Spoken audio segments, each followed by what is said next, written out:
Isquis Chuchuasket, Pamela Barnes.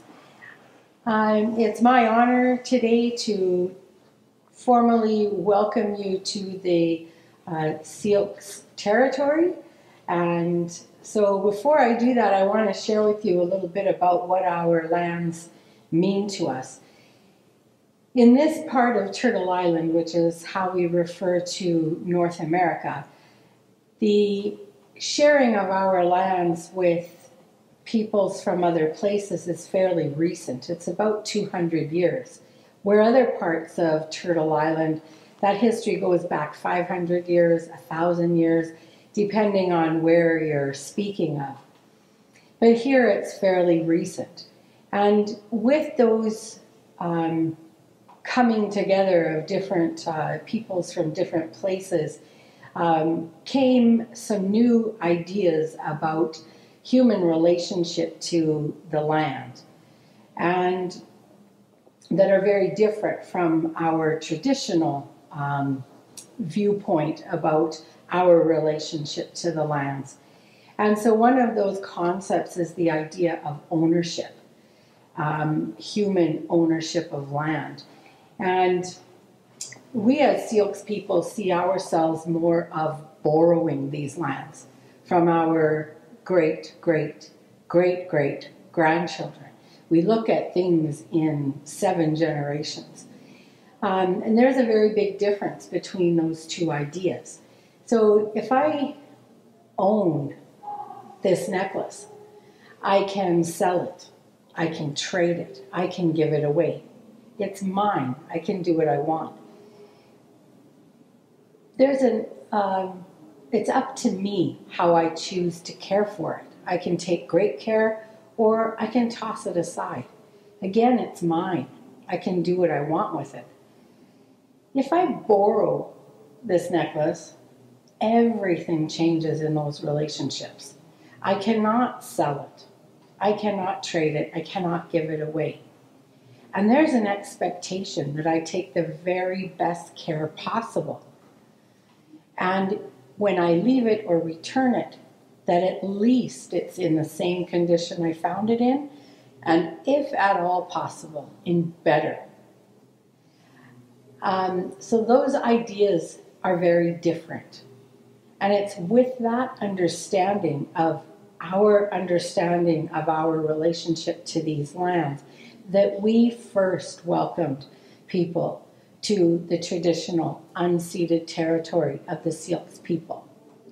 And so it's with that understanding that today I welcome you to the traditional unceded and currently occupied territory of the Syilx people, with the gentle reminder that none of us, including ourselves as Syilx people, are taking the very best care possible of these lands for all of our children, our grandchildren, our great-grandchildren, and so on and so forth. Lyndon.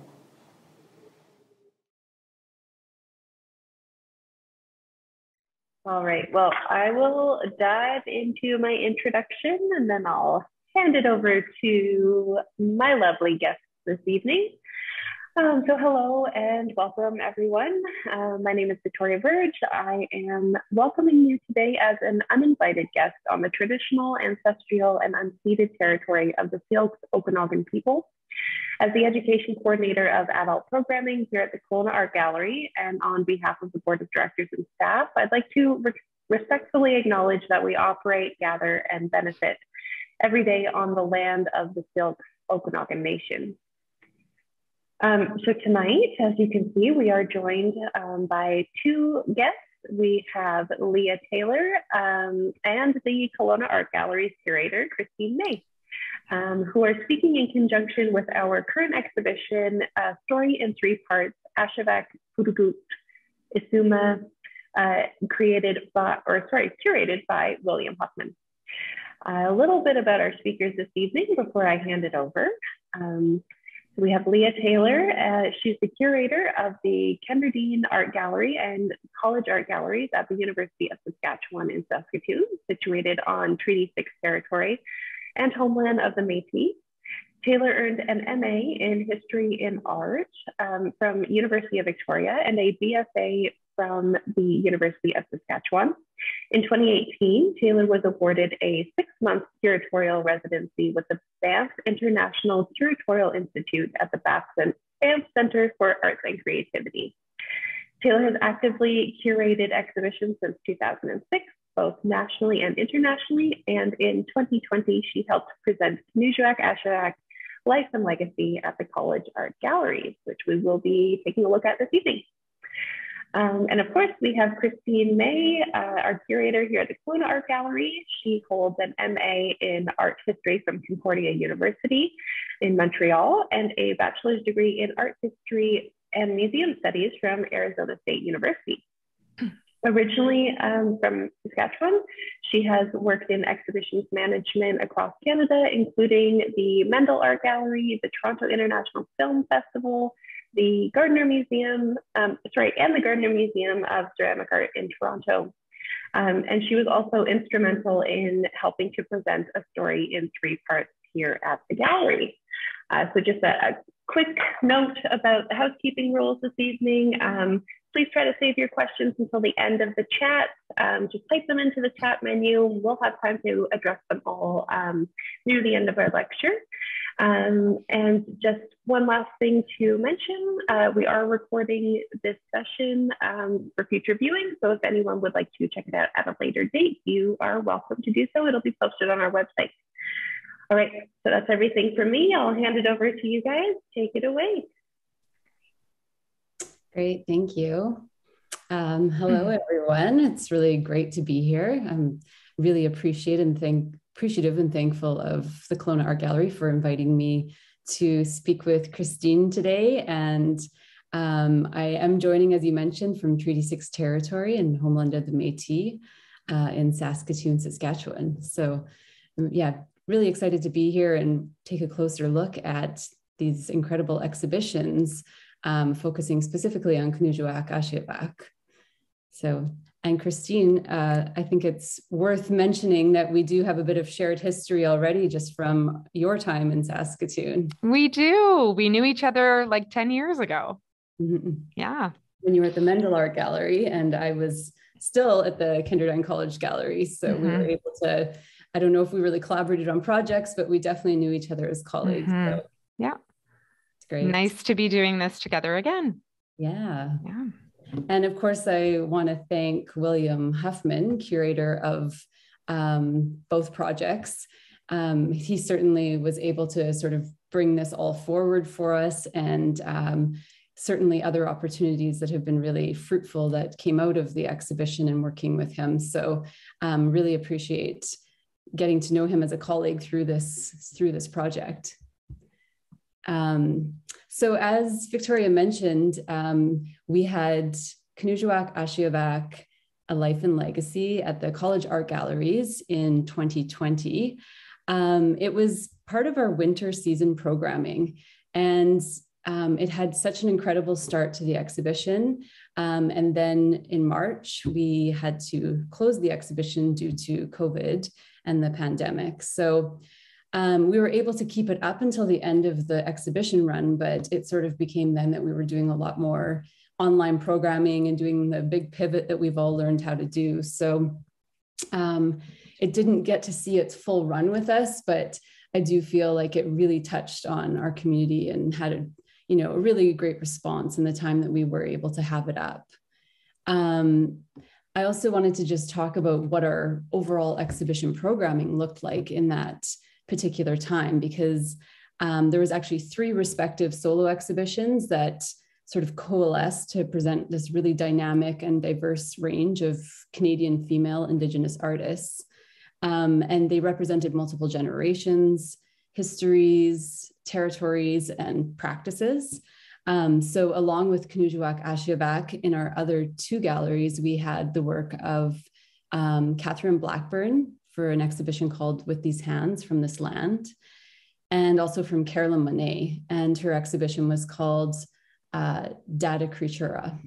So it was really just such a strong season of programming, and I think one thing that was really interesting was to see how, though Ashevak's work was sort of the historical component of the 3 shows, with the 31 drawings and 3 prints that we included in the exhibition. It just with how the exhibition turned out, I mean, her work holds so true and looked so, let's say, contemporary alongside these other female contemporaries. So it definitely didn't feel as though her work was out of place when looking at artists who were making work that was from 2020. So that was really interesting for us. And it was sort of like an unexpected outcome to be able to, we knew situating these 3 artists together would be really powerful, but seeing how Ashevak's work held up and, you know, felt just as relevant from works that were made in the 60s as they were for 2020. So I think that was really special as well. So one other thing that was really interesting is when the exhibition came across my desk, if you will, as this tour was being put together again by William Huffman and his colleagues. You know, one thing that really resonated with me is I remember taking a Indigenous art history course at the University of Saskatchewan from artist Ruth Cuthand. And it was an incredible course. Obviously, Ruth is amazing, but she showed us the National Film Board film from I think it's 1961. It could be 1963. I'll have to look as we go. And this is an NFB film that looked at Ashevak's traditions and life and how she sort of started out. She was very young in this particular video. And I think, Christine, you had mentioned that you're also viewing, showing this on view at the gallery. Yes. Yeah, we are. Yeah, we're screening it on a monitor. I'll show an image of it later. It's been popular because people can sit down for just this, you know, few minute period of time and really get a sense of how she created her drawings and prints. Yeah, and so I feel like there's really no better way to show our audience today some of the technical processes of how her work goes from drawing to print than to look at a clip from this film. So I'm going to just screen share here and just do about a 3-minute clip, and it will also allow us to sort of have Kenojuak's voice and face as part of this talk, so that people get a better sense of who she was. Just give me one moment here.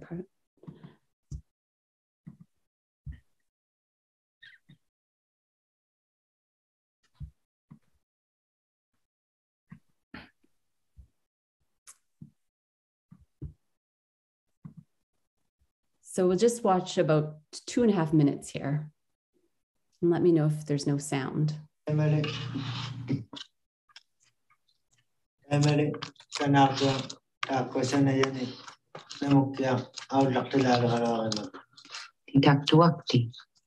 the one employed by us to deal with the people from the south who desire our shadow prints. Gupta says the colors work better for him when the winter's cold has gone. The colors move better.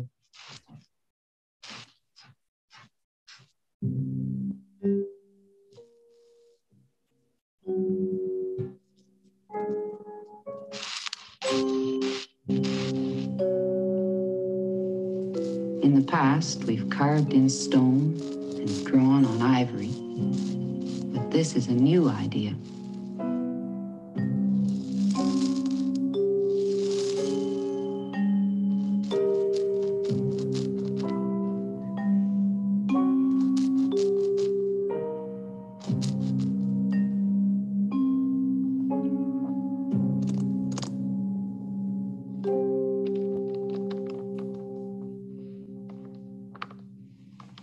Piece of paper from the outside world as thin as the shell of a snowbird's egg.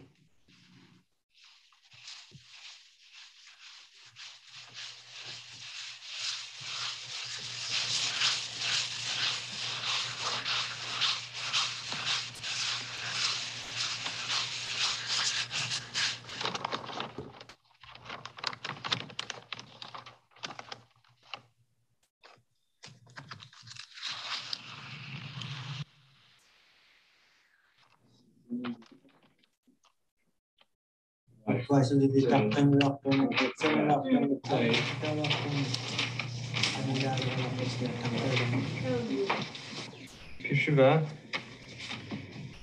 siya tabinala with the wheel. Amalo una iji khaju wali tamne.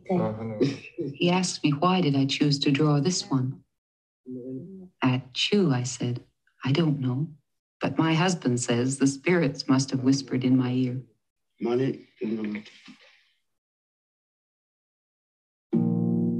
name, Iolas, who cut the block, and the igloo mark of our cooperative.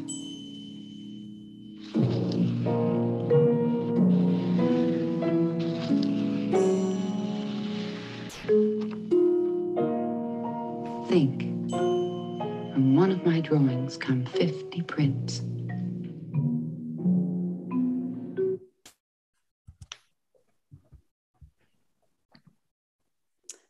Yeah, so I felt like showing that particular clip was a really nice way to, again, sort of introduce everyone to what that process looks like. And I encourage you, if you haven't seen the full film, you can actually go to the NFB website, much like we just did, and at least 20 minutes of it. I'm not sure if that's the entirety. Is it 20 minutes? Does that sound correct? It is, yeah. And it's available for free online, I believe, for anybody to watch. Oh, that's great. Yeah.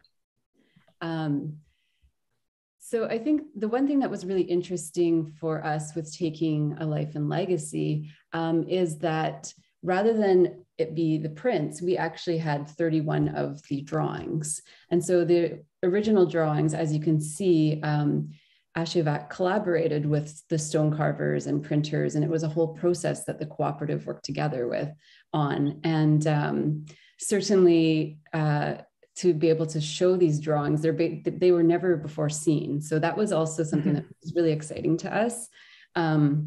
And I think in a way it was almost a bit of a risk, because I was thinking, you know, what people are familiar with is her prints, and is that what they're more interested to see?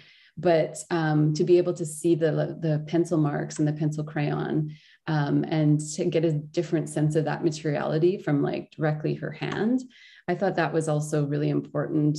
And certainly anything that's never before seen.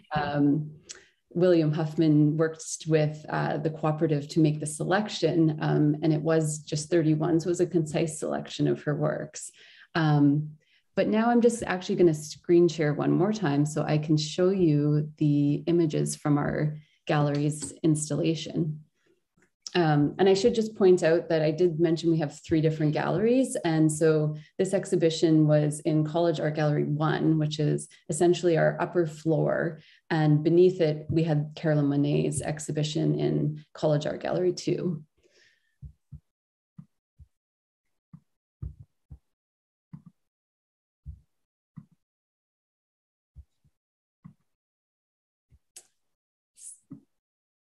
One day I'll get faster at this screen sharing.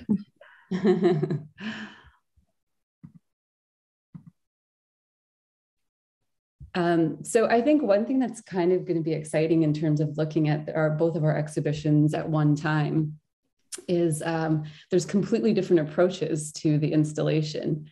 And our exhibition was the first stop on this tour. And so the works came, I mean, one thing that might be interesting to the audience is to understand that, you know, the works came beautifully created, but they would have also traveled first to Toronto, where they were framed and then created by the Cape Dorset team. And then from there, they were shipped to Saskatoon, and we were sort of the start of the tour.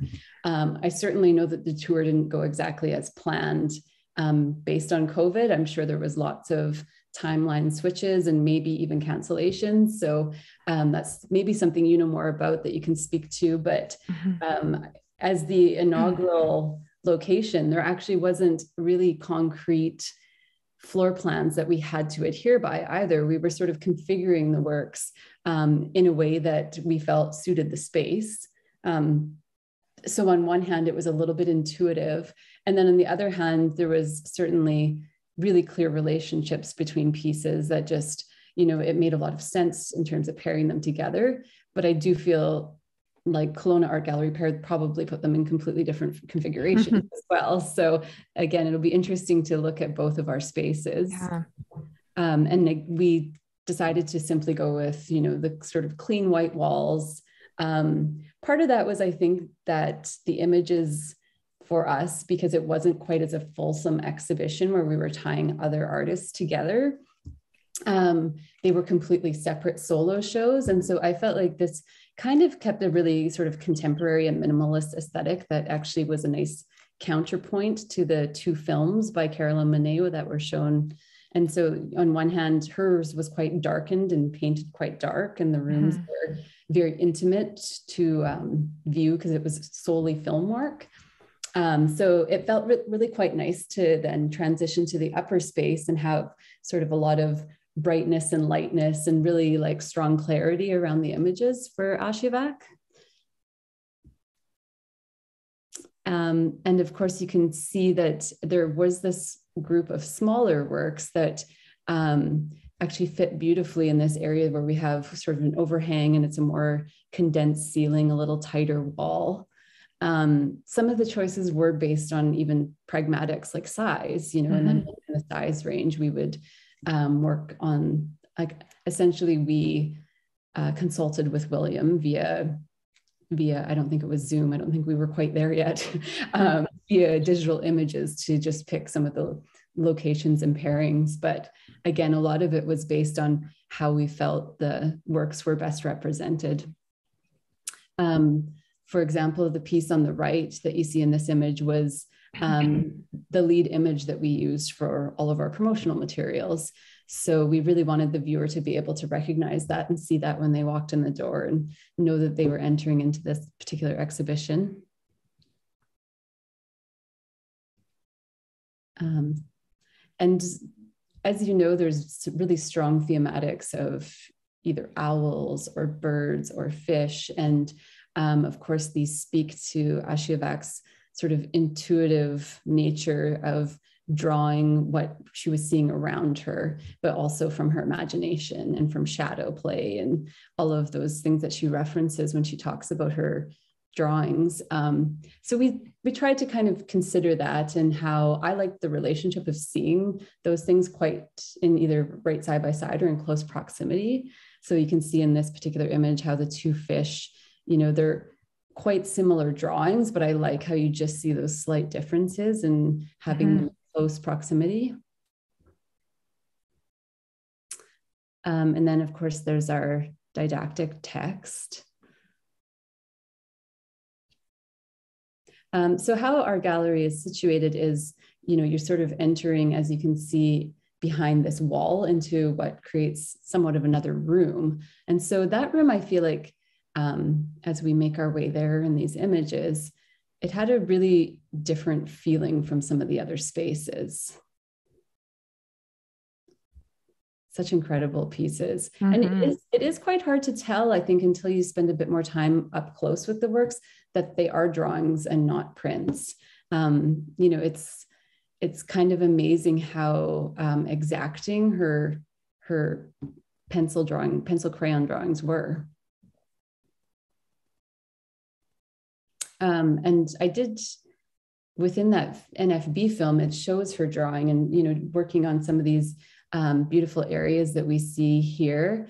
And you can see she's clearly doing it by hand, but I have also read that she sometimes uses stencils to recreate the same patterning. So it's hard to know which particular ones. Sometimes it's so exact that you feel like maybe those are stencils, but I wasn't totally sure which pieces that would be. And so again, here's a good example of how using what we just saw with the printmaking process, where you could roll the colors and just change color with the same image. So, she obviously created these images beforehand with that in mind. Even once she started to understand that printing process better, you can start to understand how you can, sort of print the same stone with multiple color variations.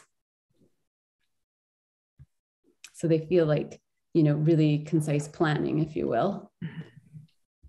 I'm just trying to get to, so this is when I said we walk around that wall in this room. I'm not sure, I'll be curious to see how these were configured in Kelowna, but I felt like some of these had sort of their own particular aesthetic, and certainly they act almost as a series, but you know, some of these more graphic images where she was using much stronger blacks, and some of the lines are incredibly graphic. And so I felt like pairing them together, it became these really like intense visuals. This wall was one of my favorites. Mm-hmm.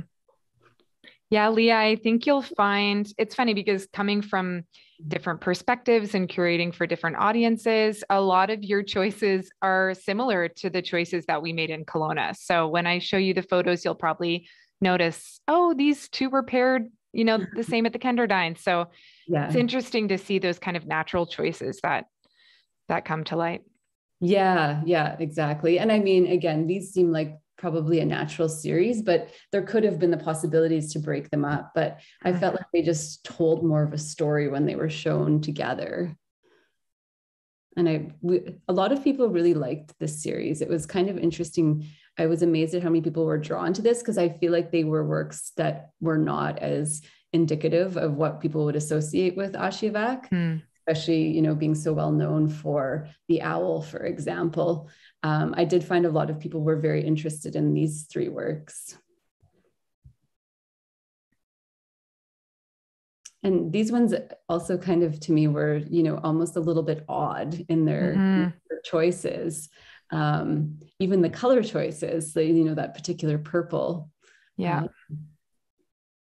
But they had kind of a playfulness to them that I felt like suited being, you know, in and around the other animals in that room. So we're getting a pretty strong sense of the installation here. I'll just kind of skip ahead a little bit now to, I just wanted to mention here, we do have a vitrine space that's outside of our gallery, and it's closer to university administration, for example. And we do often rotate artworks in this from our collection. But our choice here was to separate off, how I mentioned, there was just a few prints in the exhibition. We chose to keep the exhibition space all drawings. And then with the odd man out, like this print, we decided to show it in a vitrine. So I think it worked really well. And it was kind of gave the ability for us to then speak to the other exhibition as a whole of drawings. So, and it's also, you know, it was stood alone really well, but I feel like it was a bit different than everything else in the exhibition. Just the way the paper was fully maximized and used, and she worked to the edges versus, you know, the objects in the middle with lots of negative space around it. So I just wanted to skip over now just to talk a little bit about our opening reception, which was really interesting and something that we had definitely had not done before. So we partnered with Dorset Fine Arts, who worked with us to connect to the Kenojuak Cultural Center and Print Shop in Cape Dorset. And so what happened is we had a partnership with Cisco Technologies. And what they were able to do is to basically aim a satellite and sync us up so that we could do a video teleconferencing. And the idea behind that was to have the people that work at the cooperative, like all of the artists and community members that would love to have been at this opening reception, and to actually have them there present, you know, and in real time. And this is something I didn't realize the difficulty of. I mean, in the world of Zoom and where we're at now, you don't realize that when you don't have access to these connections that, you know, to aim a satellite, there is no easy feat. And so it took us a couple practice runs, and we had kind of a large technical team behind us working on it from the university. But basically they brought in a video monitor, and you can see it here in this image. There's some people standing in front of it. So we brought in a video monitor, and they had a video monitor similarly. And so we were just able to kind of look at each other. And I mean, obviously we had opening remarks. The one thing I have to say is our opening reception, unfortunately, our photographer wasn't there that particular day. So I just have kind of a random mix of photos. But the beautiful thing is that we were able to sort of speak directly. They could hear all of the opening remarks. They did have a translator or somebody within the community that was able to translate a little bit, because obviously when they gave remarks, we weren't able to translate as easily on our end. So there was maybe a little bit of language barrier, but it sort of didn't matter. I mean, the stories and the things that were coming through were really beautiful. Everyone just seemed really excited to just kind of wave at each other even. So this is at the Ashevak Print Center or Cultural Center, pardon me. So that's what they're seeing was us, and you can see the podium and the microphone, and so we were kind of aimed so that we could face them, and then there was time for people to talk. And I mean, Kenojuak had a number of relatives who are also artists with the collective. And so they were able to speak and talk a little bit about her work. And yeah, it was just really beautiful. And then we just kept it on. So they got to kind of hang out with us during the reception, as you can see. And that's when, there was just those funny interactions of people like going up and just kind of talking to each other after all the formalities of remarks were done. So yeah, it was a really, really special evening. And the fact that it worked was kind of like knock on wood, because we're also very cold here in Saskatoon. And so that particular evening, I think we were like 15 degrees colder than they were in Cape Dorset. And it was a snowstorm. So the satellite was maybe not going to work. Like it was kind of touch and go, but it all worked out. And I think everybody got a kick out of the fact that it was actually colder for us that night. It was like, minus 45 or something. So then I just wanted to move on. Sorry, I should keep that there. Just to one other component that came out of this really sort of incredible series of events and exhibitions. And this was that we were generously offered 10 of Kenojuak Ashevak's stunning prints of this work, which is from 1994, and it's titled Tattoo Spirit Takes Flight. And this is from the original edition of 50 that was in Cape Dorset. And so we sort of worked with William on this particular project. And what we came up with is that 50% of the proceeds would go to the West Baffin Eskimo Cooperative. And then the other 50% were going to remain with the University of Saskatchewan. And we would be using our funds to support a visiting artist lecture series of Inuit artists. So I think I kind of missed out the major part there, is that with the 10 prints we were offered, the idea was to sell them and to make them available to our public. Our collection did purchase one so that we could keep one within our holdings. But yeah, they're all sold. It worked out beautifully. And it was, able to support both our institution in creating more of a lecture series that is yet to be rolled out, but it's coming. And then of course, to give some proceeds back to the cooperative. So it's such a stunning print. This is a framed version of it.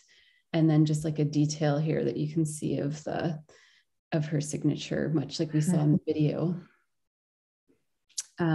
So that was also, that kind of lived on after the exhibition was gone, and we were able to, do some promotions around it. We wanted to obviously have a beautiful event in relation, but again, COVID stopped us from really doing anything beyond digital. But even without seeing them in person, we had incredible sales with this print. So, and it's something I think we may be able to do again and continue this type of collaboration, but yeah, it felt very special.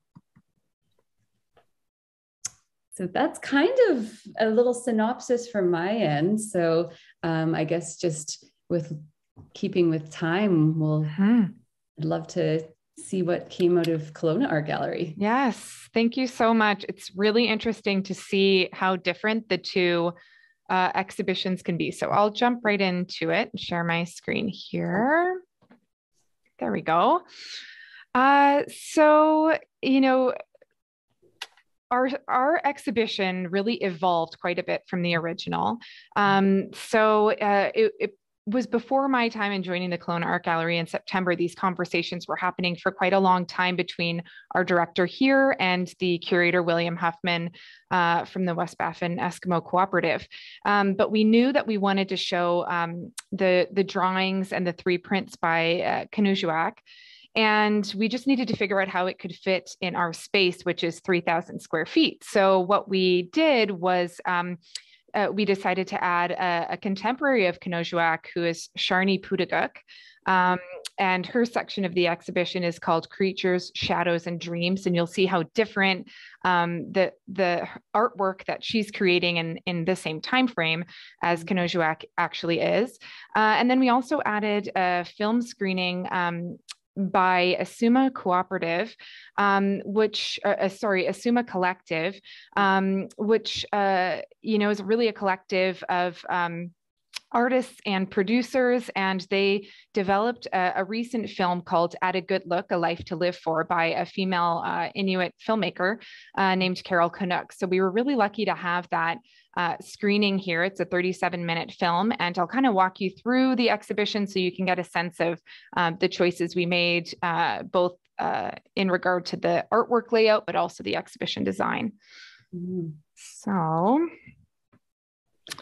Can I just say the exhibition design, was stunning. I saw that even from the promotional materials that I have. Oh, you have the exhibition card. Yeah, well, that's all thanks to, you know, our curatorial team here, and then our in-house designer, Kyle, who was able to take inspiration from a lot of the artwork that we had in the exhibition and kind of interpret that in a way that really translated well on the wall. So I'll talk about those elements too. So the first section of the exhibition is Kenojuak Ashevak. We have all of the same drawings and prints that were at the Kenderdine, and we made some similar layout decisions here. But as Leah mentioned, and as we saw in that video, she really was one of Canada's most acclaimed graphic artists, had quite a bit of success in her career during her lifetime. So she actually got to see her prints and drawings, mostly her prints really, but travel across Canada and also internationally. So she was one of the few artists during her lifetime that got to see all of the acclaim and success of her work. She was known for her depiction of the natural world around her, so birds, fish, and mystical creatures, and also for, you know, her design sensibility and her use of color in her drawings and prints. And kind of in contrast is Pootoogook, who was working during the same time as Kenojuak, but did not find great career success during her lifetime and was not recognized widely in the way that Kenojuak was. But her work is absolutely fantastic. And these drawings as well were never exhibited before. So we were very lucky to get this collection of work. It's all black and white, and you can see this heavy line work, these oscillating lines that are repeated throughout all of the drawings. And although she explores similar themes as Kenojuak, she depicts a lot of these animal-human hybrids. So there's some of them are, you know, really beautiful. Some of them are really creepy. The subtitle of her exhibition, or this section of the exhibition, is Creatures, Shadows, and Dreams. And I feel like that really speaks well to the type of work that she was producing. And that also factored into our exhibition design quite a lot, which I'll show later. Yeah, just to speak more of the actual iconography here, these hybrid figures, William Huffman pointed out that they speak to this transformation mythology. That's a common thread throughout a lot of work from the Canadian Arctic that was being produced at the time, but is really visible here, where you see these creatures and these hybrids in traditional clothing or bearing traditional objects. But, you know, you have to really spend time with the work to make out what is happening or what kind of creature it is. So when I walk into the exhibition, I see a lot of people spending their time in this section, looking at all the imagery. And then you make your way to the other side of the exhibition to the Asuma Collective section. So just to give a little bit of background, Isuma it's a grouping of Inuit-owned companies. They produce films. A lot of contemporary filmmakers, amazing contemporary filmmakers, are coming out of this collective. And they also have a streaming service where you can log on to their website at any time, 24/7, and watch a free stream that's available to anyone around the world as long as you have an internet connection. So they've kind of revolutionized this mode of sharing this 24/7 stream, and allows us to kind of have a glimpse into what's coming out of the Canadian Arctic in a way that was never available to us before. So the film here, I won't reveal too much. It's a 37-minute film. Well worth sitting down and watching the story unfold from start to finish. But it is about this matriarch in Kulik, and it's an experimental documentary. So is based on a true story of a woman who goes to great lengths to feed her family during a period of famine, and it really shows or exemplifies the resilience of Inuit women throughout history, and being able to watch that story or learn about what people had to go through during this period of time. It's really amazing. And this is one of the images that we used on a lot of our promotional materials. It's a film still that it's of a Kulik, which is a type of oil lamp, and it's considered one of the most important pieces of furniture that would have been in households. And it's a piece of furniture, I guess, that a lot of women tended to and spent time with. So it was used for both warmth and light during the harsh, Arctic conditions. And again, it kind of becomes this unifying image for the three narratives in our exhibition, that's symbolic of this Inuit matriarchy and acknowledges the pivotal role of these women in everyday life. So it's something that Will Huffman, the curator of the exhibition, thought was very important, and that we used for promotion and as a speaking point in the exhibition. And then I wanted to point out this other section that's associated with the Asuma Collective, and it is the streaming service that I was mentioning before. So this is called Pootoogook TV. And this is also an area of the exhibition I often see people spending a lot of time in. So it's this 24-hour streaming service where you can pick up the headset at any time. Some of the programming's in English, some is not, some has titles, but about 80% does not. So you can jump in and get a feel for the type of programming and filmmaking that's coming out of the Arctic. And so at any given moment, you could walk in and you could see a court proceeding, or you might see a documentary, or you could see a children's cartoon. So it's kind of nice to see that variation. And it's been a popular element of the exhibition as well. And so now I'll touch on some of the design elements or design choices in terms of layout and paint and vinyl and all of those things. So the first thing that we really decided on once we got our list of artwork is paint color. And it's one of those really easy, kind of cheap and cheerful ways to completely transform a space. So one of the decisions we made in regard to the paint was pulling this salmon pink color that we see Kenojuak working with quite a bit. In this layout here, you can see these little pops of pink, this reddish pink that's coming out. And that was kind of the basis of our choice of using this bright salmon colored paint. And we also decided to use it in our vinyl. So it was a way to kind of tie in all of these sections of the exhibition in a nice kind of bright way. And we also excuse me, we're using the charcoal that's found in a lot of the drawings, especially in Sharney's drawings, this dark charcoal color in the paint and in the vinyl. And these vinyl elements here were really fun to play around with. And again, this was our graphic designer who was able to propose these images. You'll see the bottom left image of this bird is taken directly from a Kenojuak drawing. And on the top right here is, it's kind of hard to see in this photo, but that's one of the creatures that was found in Sharney's drawing. So these are just two examples, but there are these larger than life vinyl applications throughout the exhibition. So as you walk around, you can kind of make those connections between the exhibition design and the actual work on the wall. And here's a picture of the curator Will and our preparator laying out the vinyl. So just kind of a little behind the scenes of how that happens. And Leah, you talked a little bit about this too, but this is just kind of walking through the basic steps of putting together an exhibition. And here at the Kelowna Art Gallery, that process usually takes about 2 weeks. So first we'll set the space, paint it, let it off gas, and prepare it for the art to arrive. And once the crates arrive, it's definitely the most exciting part of the install. So we get to open them up and start laying out the artwork. So we usually have a layout in mind ahead of time so that we can figure out what kind of story or what type of narrative we hope to get across.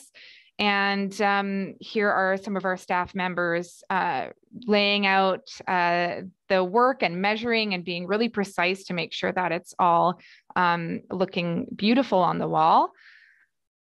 And here's our registrar, doing one of the very important steps of our installs, which is condition reporting. So now that they're on the wall, what she'll do is go around and make sure that everything is in really good condition. And she'll note any flaws or any damage to both the work and the frame so that when it travels to its next venue, we can keep really close track of how the work is the condition of the work and making sure that it looks good at every venue.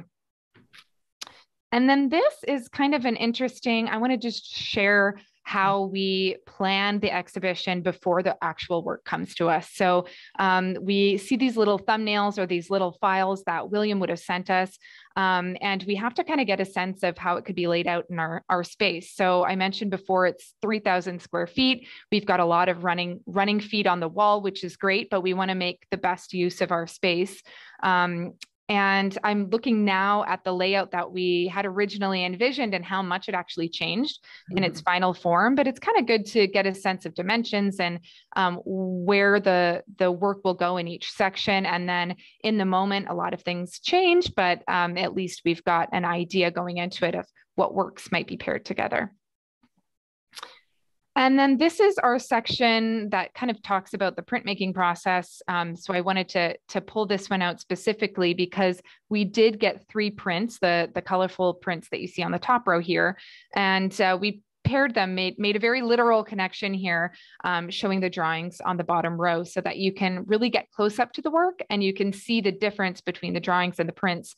And also learn about Kenojuak's role in the printmaking process, which I learned, interestingly enough, that she, was not a printmaker herself, even though that's what she's known for, and that she would have created these very bold graphic drawings with the intention of creating a print, but she would have really just been the advisor in the print shop in selecting the colors and approving all of the prints as they were being made. But really looking back at the history of printmaking, it was during her lifetime considered men's work. As you could tell from that video, it requires a lot of physical labor. And at the time, it also required a lot of travel. You would have to leave the village, travel to the print shop, spend quite a bit of time there. And that wasn't really conducive to family life. whereas drawing could have been done alongside these other family responsibilities. And so it lended itself well to women developing artwork in the Arctic during this time, where it was something that they could do at home. And so, you know, we can all see that Kenojuak was very productive in creating these drawings, and they eventually inspired many, many prints. Yeah, so I think that's it in terms of walking through the exhibition, kind of talking about design choices and choices in terms of artwork layout and telling, you know, these stories that we hope to get across to our visitors. Yeah, and I think that's it for my... Well, I really love how you highlighted for everyone the behind the scenes in the way that we were describing we were going to, because, you know, the museum standards and the best practices that we're quite familiar with for those of us that work as curators or, you know, have any real role in a museum or gallery, you know, it's not always common knowledge. And as my director often says, it's like, you know, the viewers see that little tip of the iceberg, and what's below is all the other work that goes into it. And, you know, everything from the SketchUp designs where you're, you know, trying to understand like the running square feet to really shipping and receiving crates, which is like no easy feat either. It's a whole other piece of the puzzle. So I think that was really valuable. Great. I have one question before we jump into questions. I just wanted to ask you, you know, in terms of how your audience has received it, I mean, you guys are kind of at a unique moment of that's probably the big reopening after you shuttered for, I'm not sure how long you closed for, but how's it been received? Yeah, that's a great question. So we were lucky that the gallery stayed open for the majority of the pandemic, but we were no longer able to put on any events. So typically, I mean, you showed photos of your opening event, and you had this great connection, you know, with others who were able to join virtually, and we weren't able to do something like that. So that was a disappointment. What we did do was we invited special guests to come to a modified opening event where we could do some private tours. So we were still able to really speak in depth about the exhibition and about the work. And then, as I said, luckily we were able to remain open for our regular operating hours. So we have had a lot of great feedback about this exhibition, a lot of audience engagement. And I was asking my colleague who kind of tracks the social media stats and all of that.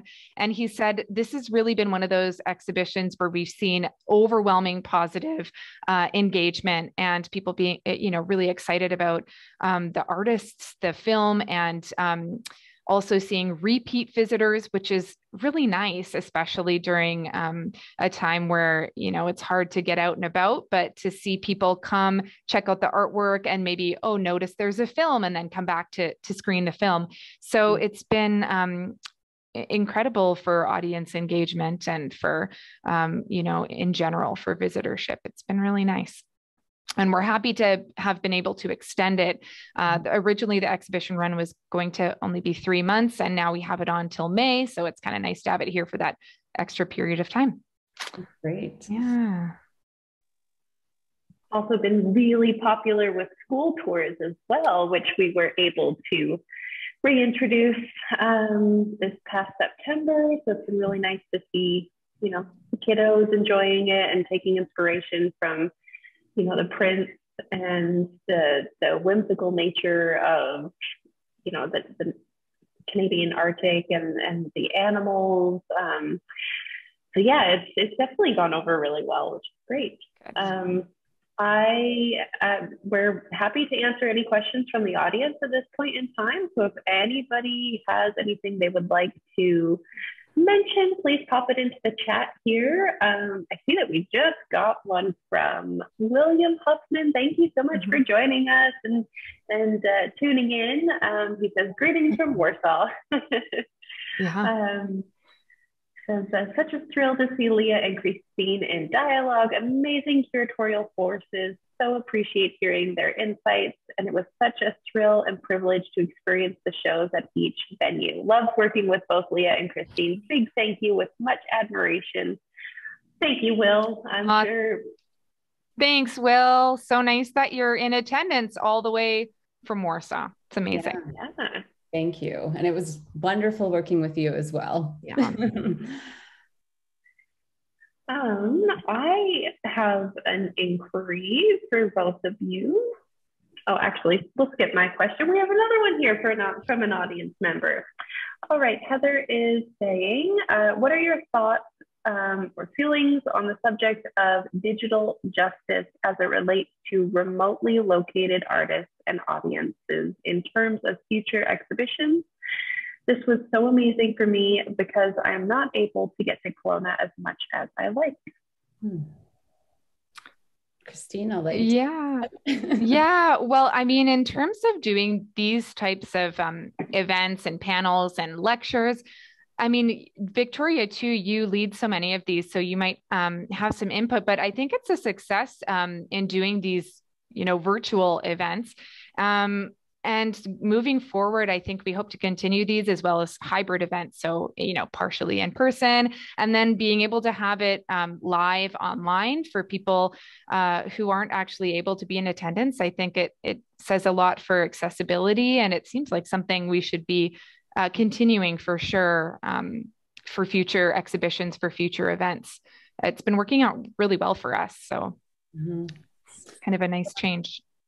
I mean, I think we're planning to always have a component, whether it's, even if we have an opening reception and in-person artist talks, we'll probably have, a digital screen present at those to have that available. And then also just like purely just doing some digital talks such as this, that we can record and share that as well, which, we're doing today as well. And I think that we've seen how we can reach, as you've mentioned in your I believe it was Heather. As you can see, like, it's incredible to be able to reach you when you're not able to be in Kelowna, but also to reach all of Canada, which is not something we were able to do with 30 people in a room.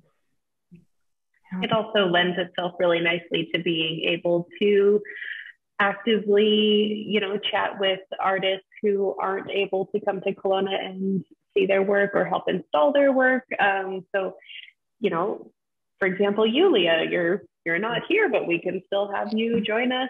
And I think, if anything, one of the silver linings of COVID, it's really like propelled us into the future of being able to share and communicate with a much larger audience than maybe we would have necessarily done had we not been forced to.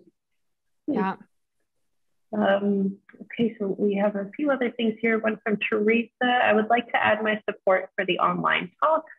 That will be available later as a recorded event. Thank you, Teresa. Yeah, it's definitely a huge help to be able to record them, and people can watch them at their leisure later. Sheila is saying, and you've been able to bring us really interesting people from far away. Oh, thank you, Sheila. Probably wouldn't have met Leah but for Zoom. So there we go.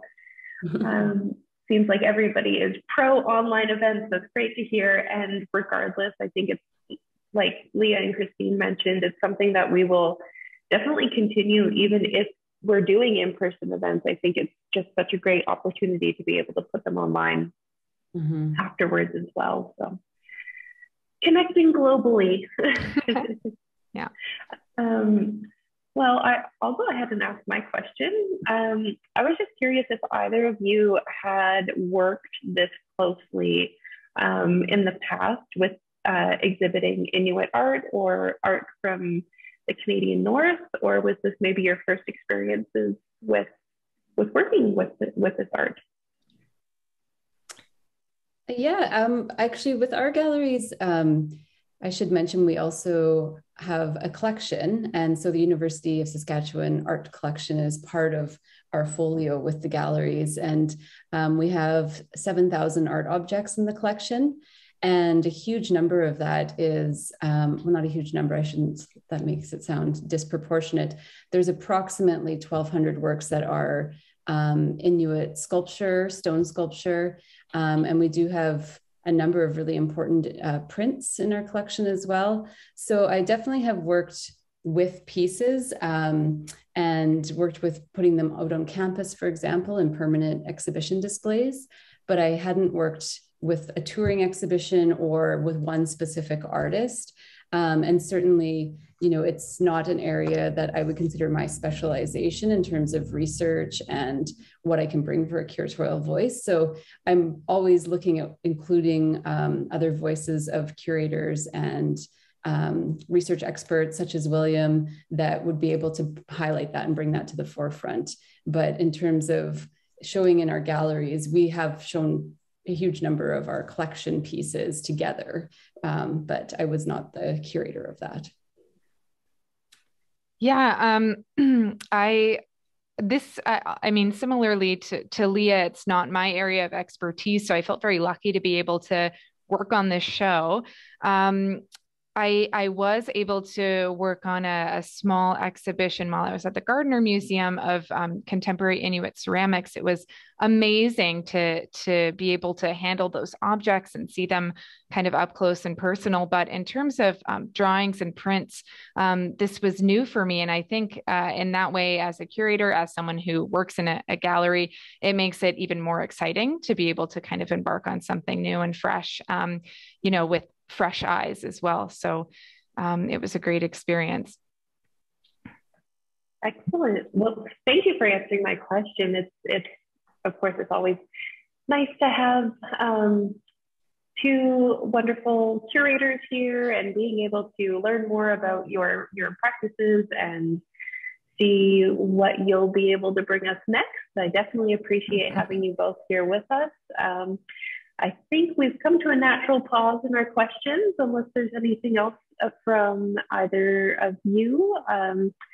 But I think in closing, I would just like to say thank you so much and really appreciate you both joining us this evening.